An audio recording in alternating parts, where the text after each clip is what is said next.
दिनांक 4/2/2025 से प्राथिया उसकी भाभी अपने कमरे में सो रही थी, तभी रात्रि 11 बजे प्राथिया के घर के बाहर का दरवाजा किसी ने खटखटाया। प्राथिया ने दरवाजा खोल के देखा तो दरवाजे में गांव का संदीप पटेल था, जो प्राथिया के कहने लगा कि उसके साथ तुम्हारे साथ शादी करना चाहता हूँ। और दिस इज इंपॉर्टेंट लॉर्डशिप, मैं शादी करना चाहता हूँ, there is no force lordship.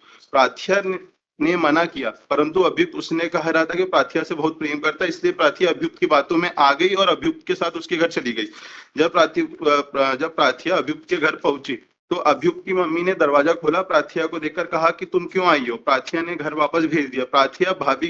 प्राथिया की भाभी को जब प्राथिया घर पे नहीं मिली तो प्राथिया की भाभी ने पापा मम्मी को फोन पे बुलाया। प्राथिया ने घर नहीं पहुंची तो भाभी ने उसको आसपास ढूंढ रही थी। घर जाकर पति ने घटना के बारे में अपनी भाभी और पिता को बताया। अभियुक्त के भला फुसलाकर शादी करने का ले गए। प्राथिया ने लिखित शिकायत पर so on so offence registered हुआ lordship. Lordship, my first submission is there is no force lordship, there is no violence lordship. जितना भी ये वॉलेंट्री एक्ट है, अगर वो घर पे आया, उसने बताया कि I am love with the girl, girl खुद से गई है वहां पे lordship, he is not applied any kind of force lordship.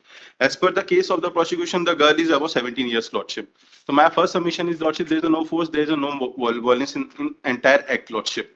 और लॉर्डशिप वो खुद से वापस भी आई, वापस आके उसने घटना बनाई है, then FIR has been registered lordship. It is not the case कि हम उसको कहीं और लेके चले गए हैं या कहीं भाग गए, this is not the case lordship.